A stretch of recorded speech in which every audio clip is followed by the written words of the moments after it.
So guys, may bagong school dito. Yan.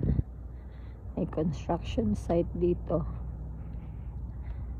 Mga 10 minutes walk away from our house. So K to 9. So usually dito ang school. Meron siyang katabing park. Yeah, I think this side here. Secord South Park Construction. So yun ang school. Ito yung park. Yeah.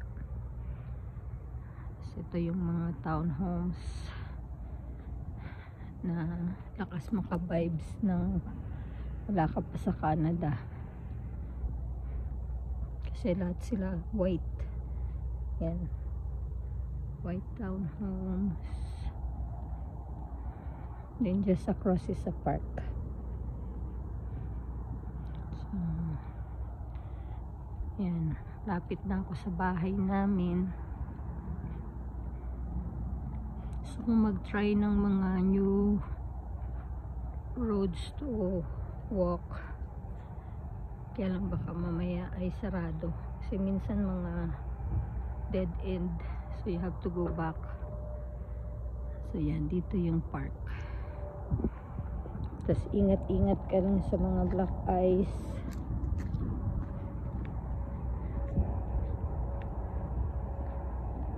This one is available.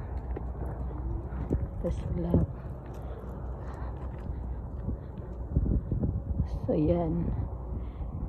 Just imagine kung yan ka nakatira. Tapos katabi mo yung park. So libre na yung pasyalan mo. Paglabas mo sa backyard mo. O yan. Usually naman safe dito ang mga park. So since my school, yung ibang school may sariling daycare. So yan, ito pathway siya. So nakahanda na yung pathway niya. May ilaw na siya. So good planning for the community. So ito na yung magte-turn left na ako punta sa amin. So nag-catch up lang ako sa neighborhood namin. Used to be ito yung aming bus stop. So dati I have to get off the bus dito sa lugar na to. Tapos maglakad pa ako dito mga 10 minutes going to our house. Pero ngayon nagre-routing sila, like I think nung COVID time pa. So now I'm able to walk mga 1 minute na lang from our house. So yan, kita nyo konting snow, pero mostly brown grass, kaya ang tawag nila is brown Christmas. So mamaya sana ma-upload ko to para naman hindi masayang yung walk ko. Makita nyo tong community kung saan kami nakatira. So marami siyang construction since 2015 na lumipat kami dito. Kasi this is the really like the west end, the end of the Edmonton West. So nung lumipat kami 2015, mura-mura pa daw yung bahay dito. But then after 8 years, syempre ganun lang naman yun. By inflation, tumataas yung value ng bahay. So siguro sa isang time I can share with you yung ano ba yung maganda kung bumili ka ng bahay or kung mag-rent ka. It depends on your priorities at saka yung lifestyle ninyo dito sa abroad. Yan. So may construction din dito. It's been a long vacant lot. So dati tinatakbo namin yan kasi wala pa yung fence. just to do a little shortcut doon, papunta doon sa kabilang side. So siguro may mga ginagawa na pala dito bahay. I think these are duplex or like high rise. So let's check that out, guys. So nag-iisip ako kung kukuha ko ng bagong phone, kasi nga itong phone ko ay medyo outdated na. Pero ito, meron siyang bangka dito, nakapark sa kanyang harapan. Ito may trailer. Yung mga business owner kasi, usually may mga ganyan sila, lagyan ng mga tools, mga kailangan nila sa kanilang business. Look at that, meron na yun, ginagawa yan, wala pa yan dati. Tapos itong side na to is by the lake, dati wala rin yan, so ngayon kompleto na siya. So yan, wala talagang snow. Napagbigyan kami sa 10 years namin dito na maka-experience ng brown Christmas. So gusto ko lang i-share sa inyo yung katuwaan ko for so many times na wini-wish ko na sana walang masyadong snow, pero ito completely wala talagang snow. Wow. So that's the lake. Yung lake may konti siyang snow, hindi naman siya pwedeng tungtungan talaga. So ito yung mga house na walk out ang basement.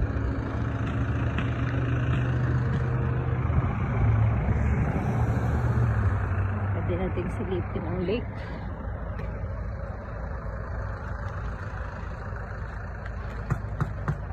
So these houses here are probably around 600 to 700,000.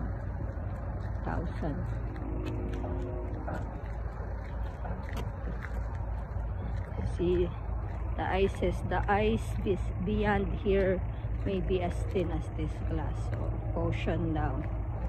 Ibig sabihin hindi siya pwedeng lakaran except yung mga bunnies at saka mga ducks.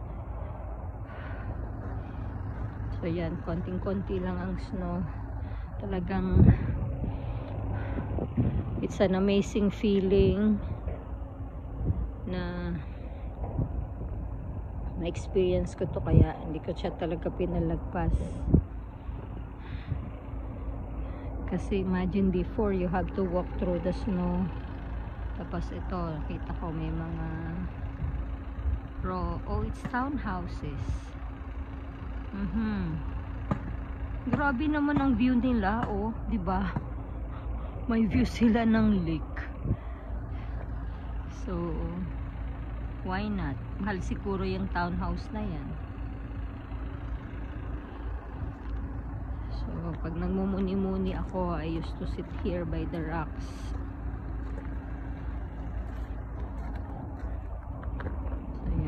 Pag may chance ako, naglalakad ako doon sa side, palabas din siya doon sa aming likod. But for now, dito lang tayo, ikot lang tayo to see kung ano pang merong bago. Kasi doon, ano na siya, puno na yung mga bahay. So, nothing much to see there. Except meron na doon commercial area.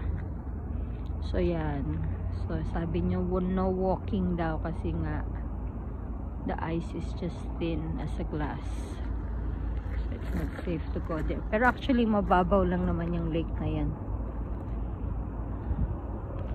So usually dito, as you can see, maraming naglalakad-lakad for exercise. So ito may mga ganito pagka nagme-melt ng snow, pero so far hindi naman napupuno yung lake kasi ano siya, artificial lake, man-made lake.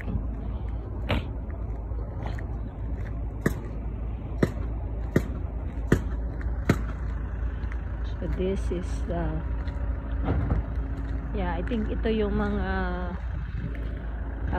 including garage sa likod, and then parang landing area, and then you go, the main floor is on the second floor, tsaka kitchen, then 3 bedroom upstairs.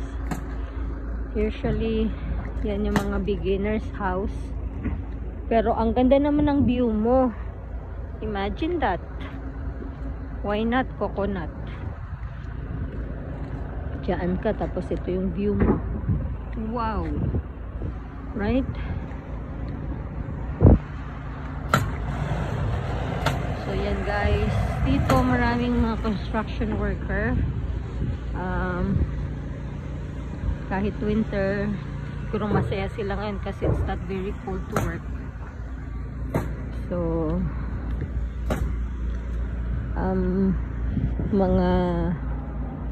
mga immigrants din sila kasi it's also a high paying job.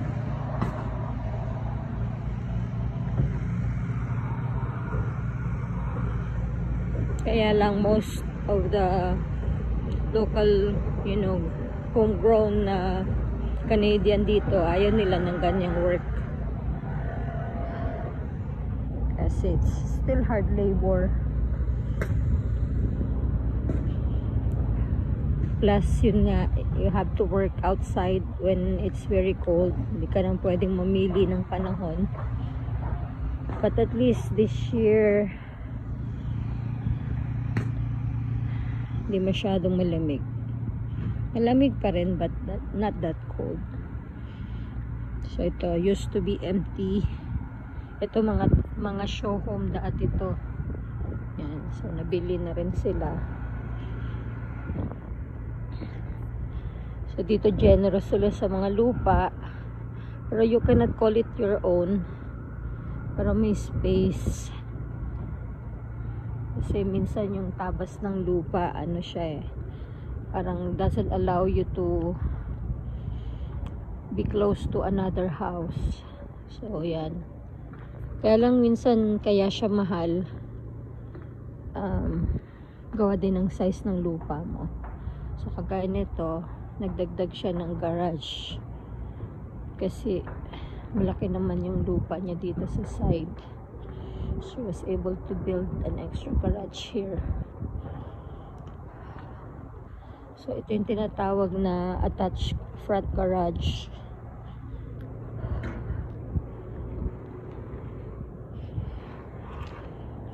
So dito sa community namin, medyo malalaki ang cut ng size ng lupa, which is good. Kasi you're not too close to the fence ng kapitbahay mo.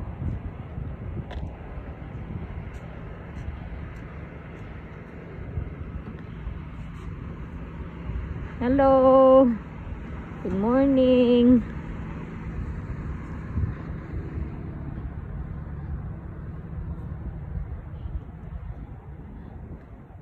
So it's very common here na yung kapitbahay mo lang yung kilala mo. Pero you're polite to greet yung mga, syempre nag-smile sa'yo, nag-eye contact.